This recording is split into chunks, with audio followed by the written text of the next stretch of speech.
Welcome to the 25th Hour podcast. I'm your host, Lisa Curly Malice.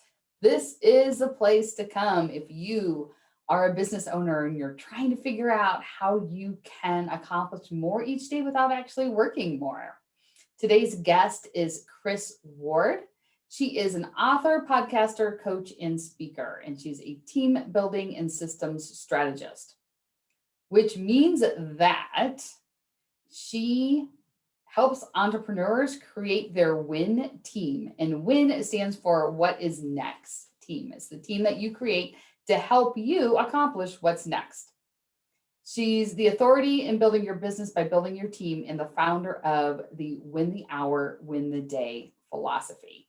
I'm trying to figure out what it is I loved most about this episode. And I'll tell you, I can't decide. There's a million things. And I just appreciated Kris's perspective on time and getting things done. And like often I'll say, how do you control your day or stay in control of your day? And she actually has a whole different way of thinking about that phrase. So listen in and enjoy. Welcome, Kris, to the 25th Hour podcast. Super excited that you're here. I'm excited to be here, Lisa. I love talking about creating your WIN team, your what is next team. So I'm super excited to have this opportunity. Yes. Yay. All right. So tell me, what is one strategy that you use to stay in control of your day? Oh boy, strategies. Okay, there's so many things I want to tell you at one time. So I always say to people, pay attention. I'm about to tell you 3 stories at one time. Right. I knew I liked you. Yeah. So I guess, you know what? My instinct always goes to how important it is to have a team, right? So that is the backbone of everything, because without a team in play, you're just playing defense, running around, reacting, stressed out. And what I used to call, listen, I identify myself as a recovering Rushaholic.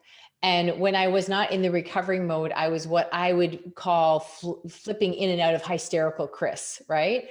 So as a recovering Rushaholic, I'm here to tell you that if you don't have a bigger strategy in play and that you don't have a team that really a rising tide lifts all ships, if you don't have a team that does that for you, that manages you instead of you managing them, it's you're just playing defense constantly. Agreed. So tell me more about what do you look for in a team that manages you versus you managing them? That's a great question, Lisa. It's probably one of the most common ones we get, at our website, www.winthehourwintheday.com. And what I'd say to you is most people come from the, corporate mindset or the employee mindset, and they think of a team and they think of how it's going to be expensive and it's, I could do it quicker myself and it's a lot of work. And then what happens is they take stuff off their desk and dump it off somebody beside them and think, okay, great, now I got to kind of keep an eye on you, which is really based on what I call a parentified system. So what I'm really about, the foundation of our success or the coaching clients we work with, is I believe in the 60-40 rule. So I believe you should be in creation mode 60% of the time and admin work 40% of the time, where most entrepreneurs and professionals are in admin mode 80% of the time. So what I look for is I'm always looking for personality over skill set. And we have this thing we put them through called PASS, personality, action, success, and strengths. But the fundamentals of the onboarding, the training, the infrastructure that we have in play, what we teach to our clients are super toolkits. It's all about myself and my team and the culture being in constant, bigger portion of creation mode, because being an entrepreneur is all about ideas to execution, ideas to execution. And if you don't execute them, like you're just as smart as anyone out there. But if you're looking at someone saying, oh, I've got a little bit of professional jealousy or how they get that done, it's just ideas to execution. So to me, a team, it's really about the culture and training and teaching them that we are here to be in constant creation mode and compressing the admin part. So what do you say to people who have yet to even explore getting a team? Yeah, then I would call and listen, if you're driving, pull over, drive slowly, because you might not like this. I would call you a sufferpreneur. So you're suffering and please forgive me, because I think the truth is the kindest thing I could give you. You are self-employed. You do not have a business, right? And all you need to do is, slip on the sidewalk and break your arm and you could lose your business. It's that simple. So you are self-employed. So really, you know what, there's no big discussion there. If you want to have a business, if you want to leverage your impact, if you want to do anything that's scalable, and scalable just means that you remove yourself from it so that you don't whatever do the slightest hiccup, food poisoning, and you lose a week and you're like lost. So you're a sufferpreneur, and you probably know that because it's a hard journey. It's a much harder path than anything else. Tell us about the first team member you hired. Yeah, that's a great question. So listen, when I started my business, I started as a marketing strategist over 12 years ago. And the first 2 years I was in business, boy, oh boy, I mean, I worked day and night. My husband used to constantly say to me, like, you're just always stealing from sleep. Like, that can't be your go-to thing. And the really horrible part was, he was my biggest fan, and my family, my mom, they were always encouraging me, and nobody doubted it, and everybody picked up the slack and all this other stuff. But you go a couple months in a year without sleep, and you're not as charming as you'd like to be. The buffer of your personality gets a bit thin. So I started to realize, when I start snapping at people like, what do you mean you're ready? You said you were ready. I could answer 2 more emails. What's wrong with you, right? Back to hysterical Kris again. So I realized that cannot be, right? So I, I started to really examine productivity feverishly and look at what were people doing and what was changing. And I just knew I couldn't do this for 12 years. I knew I'd come home and they would have all moved, frankly. So, there's more to that story. We'll put a pin in it, and I'll come back to that in a second. But the first person that I hired, what was happening was I was going out as a marketing strategist. And back then I was still going into offices. Now I've been online a good 10 years because I just learned really quickly that you could have 8 appointments back to back on a computer, share your screen. But when you're in the community, you have to add for parking and wait till they come out and all this other stuff. You're not in control of your time. But then I was still going into offices, and you're sitting there as a marketing strategist, very specific plans, and they're telling you what they want. You're making all these notes. So then I would leave there and go back to my office, and I would put, hand to God, I would promise that when I got back to the office, I would put these notes in my computer right away. So that never happened. And what would happen is, if I was lucky that Friday afternoon, I had a bunch of notes, I'd put them in the computer. But more often than not, it was the next Friday. So what would happen is I'd get the opportunity to be one of 2 people. What would happen is these potential clients would call, and they could hear me scrambling my papers, trying to put these notes together that were meant for 20 minutes. They weren't meant for 2 weeks. And the other thing is, if I misquoted them because I gave them a package or something, like, now I look like I was trying to swindle them when I just had bad notes. And that's not a good defense. Oh no, I'm just really disorganized and I run off my feet and I'm tired. So forgive me, I wasn't trying to, mess you up with the price. So I thought, oh my gosh, this is crazy. So I hired a transcriptionist, and heaven help me, this is all she liked doing. I don't get it, but this was her passion. So she had like 10 clients. So I would go into these meetings, I would come out into my car, I would talk into my phone, and then, some weeks I needed her for 3-4 hours of meetings. Some weeks I needed her for none. But the weeks that I needed her for a couple of hours, it cost me like $12 because she was so fast. And here's the thing, guys. Now that has been outdated by all kinds of software. So my first hire, I thought, oh, this gave me all of Friday afternoon back. It relieved so much stress. It promised accuracy in all the details that I delivered and talked about. So it just really opened up the world for me. And I was like, this is crazy. Like so many people out there, I thought, well, I can't afford a team. I can't afford this, but I clearly could afford $12 and all the benefits that would bring to me. So that's how it all started. Well, and to think about, $12 equals a whole day. Like $12 out of your pocket equaled, and then, at least a half a day, your Friday afternoon back. And the stress and the client that I could have lost because I misquoted them. Like, I'm like, where's that piece of paper? Did I give, sometimes I'd find out, I gave them a different price, and I downballed myself because I was like, I couldn't remember. And I'm trying to find that piece of paper while they're talking. And I'm saying, hey, how's the weather? I'm looking for your price. Right. So it was so much more than that. And that's how it all started. Outside of a team. Yeah. What are some of the other things that you do to keep yourself in control and keep yourself organized? So I think to me, what is missed by most people is the value of the calendar. I call it your time bank account. So many people, they'll do is they'll put outside forces on their calendar, but not their own work. And I'll say, hey, that's not in your calendar. And they'll say, oh, I do that every day. I don't have to remember. And I'm like, it's not a memo board. It's a time bank account. So what's happening is you're walking into your day and you might think you have 8 hours, but you might only have 5. And here's the bigger thing. I want you to think about this. It's kind of like saying, well, my car payment comes out of the bank every month, but I know that, so I don't count that. But that money is gone. And so that time is gone. So I think just understanding that if it happens, it needs to go on your calendar. And I'm not talking about making a whole bunch of micro, mini, annoying. Now that becomes a new project. I'm talking about 1 hour time blocks, but you need to be putting stuff there because you cannot improve what you don't measure. And when you start filling up that calendar, I remember doing that years ago, like back when I was going from, a Rushaholic to a recovering Rushaholic.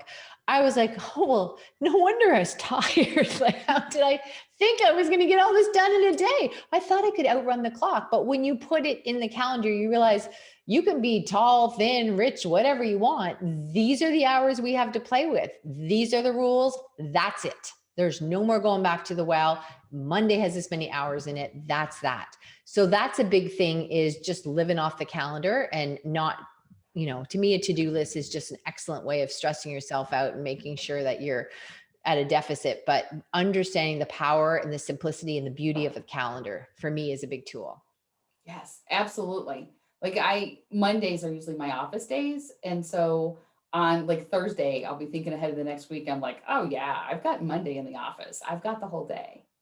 And Yeah. then Friday afternoon, I start to lay out my week. And I was like, okay, so it turns out I have about 90 minutes on Monday that isn't taken up by all these other pieces that I knew I was going to do on Monday.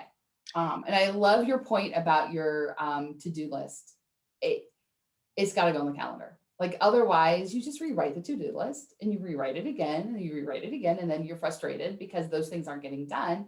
But if they're a priority, put them in the calendar. Yeah, and you bring up a really good point. A lot of people use the language free, like, oh, okay, I'm in the office, I got Monday free because I don't have any appointments. No, no, no, you do not have any time free, right? So understanding that is really important.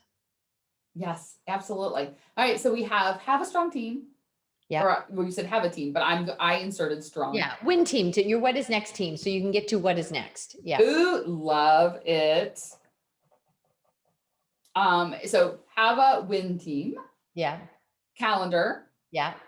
What else do you do that keeps you in control of your day? Well, I guess to me, it's not about in control of my day, because if you have these things set up effectively, you don't need to be in control of anything. It's smooth sailing. So it's kind of like a car that you're having problems with. And, now you're not going to go faster in that car when there's issues with it because you're trying to keep control and keep it on the road. So to me, I guess it's all about, again, I just lean into the fact that if you're in creation mode more than anything else, then you're always outputting stuff. You're always getting ideas to execution. So then you can say, all right, great. What's our next adventure? So for me, we have a podcast, Win the Hour, Win the Day podcast. It's just general business. It could be strategies, anything from social media to sales, whatever. And we've been doing it about a year now. We're at the point where we want to do 2 shows a week. So what do we look at? We take a look at, okay, we want to double our output. But what we've set up now is our workload is going to increase 12%, but our output is going to double. And so having a team, again, that they're also in creation mode 60% of the time, just like I am, they bring things to the table to show me how to do things. Like, for example, we were all excited with our podcast that we're about to hit 200 5-star reviews on iTunes. Yay, let's make a banner. And then my podcast manager, Ruby, came and said, look, I found this platform, we have all these other reviews that we don't know about. You can leave them on Stitcher, you can do all this stuff. We had over 900 reviews. Even at the beginning, we're like, no, Ruby, you must be no. And we're like, we're trying to hit 200. And she's like, no. But because her day includes, always looking at how can we get tasks from 12 down to 8, down to 7 steps, so it's more and more efficient. She has time to explore these things and bring new things to me instead of just trying to keep up with the work I throw at her. So to me, that's the language of entrepreneurs, I think, is often misused. And it's not you. Please know I'm not picking on you. It's the culture we've all been taught, grinding it out, get control of it, blah, blah, blah, all this other stuff.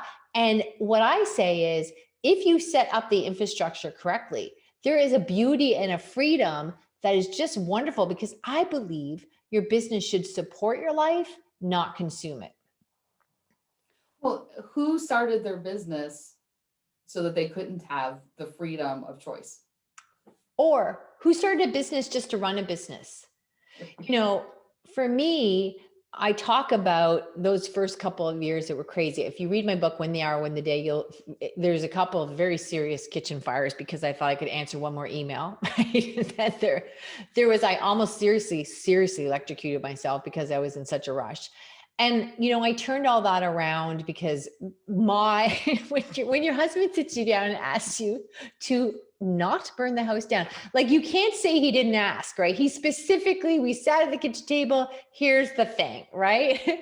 So you're like, well, we can't, that was addressed, so I turned it around because it was just not funny anymore. I turned it around, and, for me, luckily I did, because a couple of years later, he was diagnosed with colon cancer, and I was pulled away from the business for 2 years.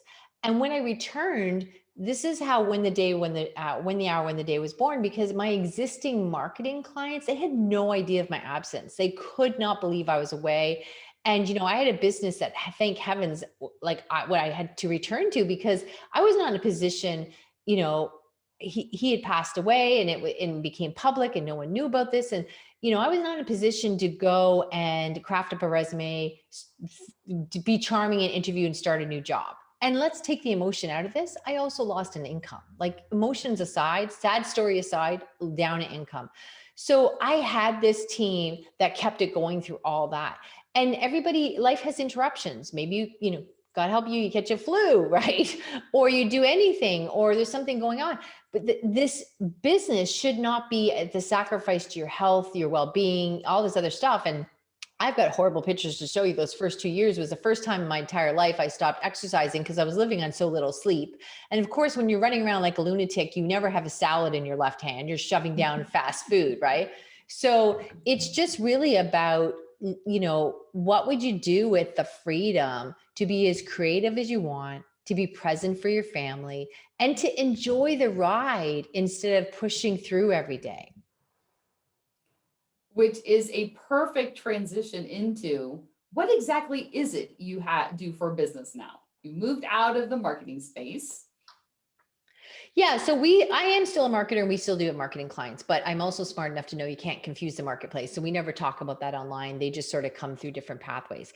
But the primary focus of my company, what I'm most passionate about, is Win the Hour, Win the Day platform.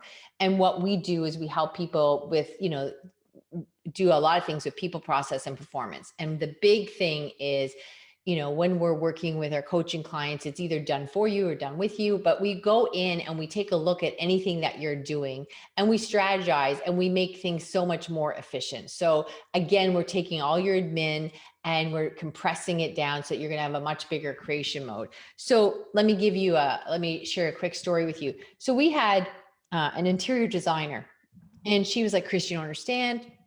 I'm an interior designer. I walk into a room, I see stuff. This cannot be systematized. It is what it is. I see it, blah, blah, blah. And I'm like, okay, fine. No problem. Let's take a look at that. So we took a look at it, and we sat down with her, and we worked through some stuff, and we realized there was some pre and post work, as there always is. We really live in a copy and paste world. So there was some pre and post work always happening there. So we really pulled that apart, and we looked at her 2-hour appointments and realized we could get them down to 45 minutes if we systematized some stuff, automated some stuff, and it was all admin stuff. And so all of a sudden, then she started doing these 45-minute appointments. We hired on board and trained and did all that stuff with her VA and some other things. So then she started just doing morning appointments because she could compress her day like that. And then she started speaking on really big stages with, big stars from HGTV and all these things and this press she was getting that she would never have gotten before. Now she does virtual home design through a computer. People walk through FaceTiming and she tells them what to do. Like, it's just crazy. So we do things like that. It's really about constantly compressing the admin and making it more efficient for you. Get your ideas to execution. I love that, ideas to execution. Yeah. I love that, ideas to execution. And as you're telling that story, it's reminding me, so one of my clients is a financial advisor, and she had stopped taking new clients because she didn't have the space to take on any new work. And so it was a very similar process. She was having 2 to 3 hour meetings.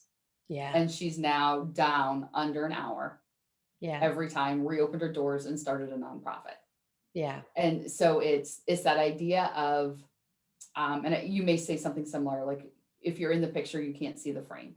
Oh yeah. Yeah. And so have someone be able to, with an expertise, look at it from the outside and say, why is it that you're spending, like, tell me what you're doing. How can we switch that? So that's so exciting.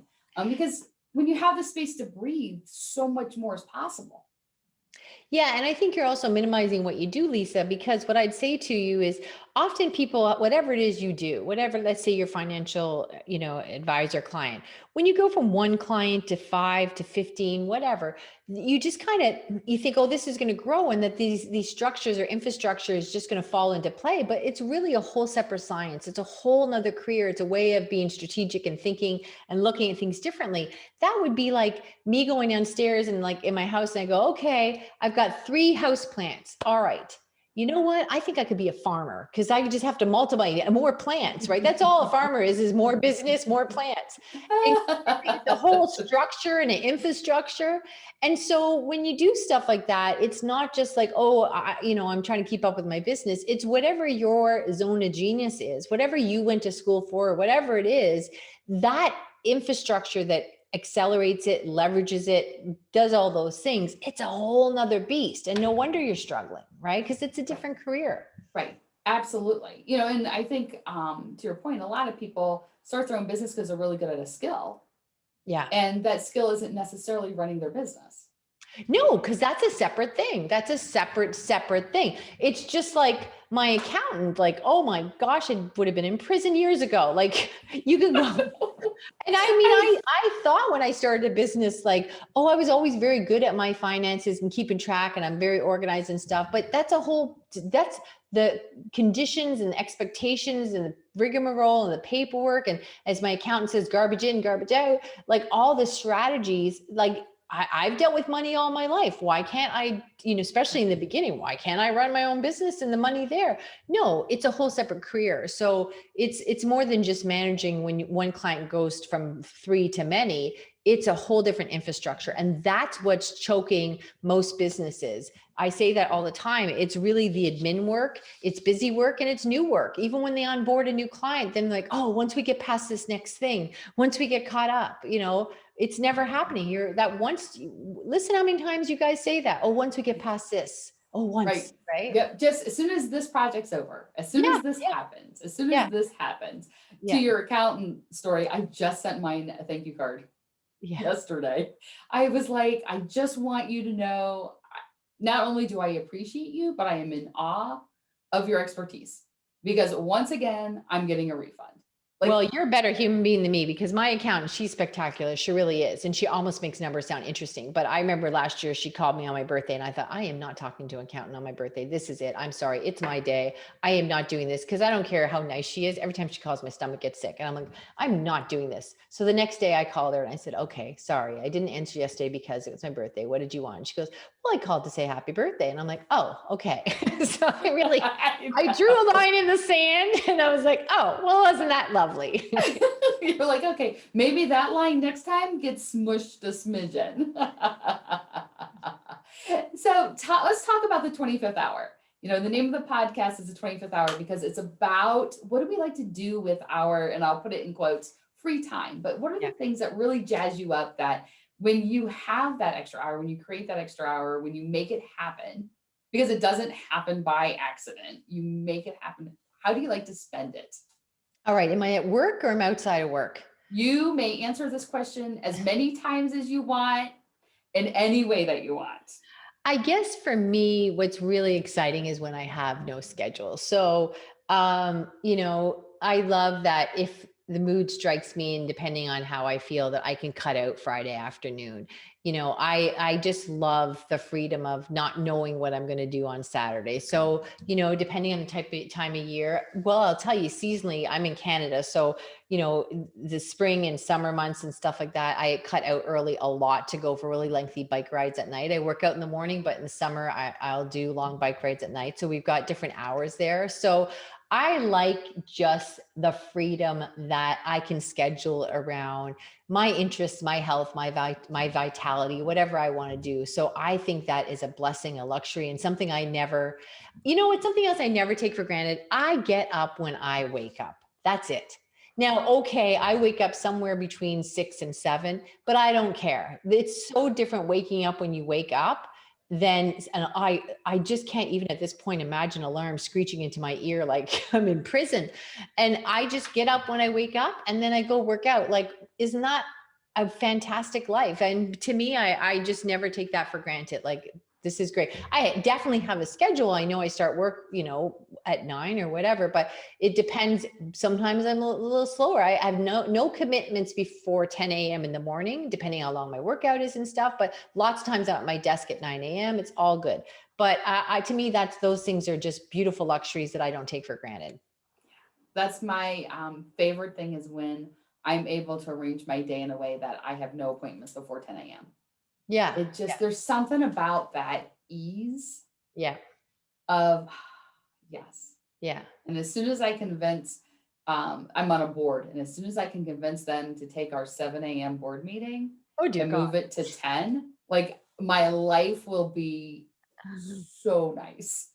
I have many team scrum meetings in the morning. They're about 20 minutes, but I don't see clients, any clients or things, anything even like this, it's all afternoon. So I don't have, my mornings are to work on, because I also believe that you start your day refresh, leave fresh.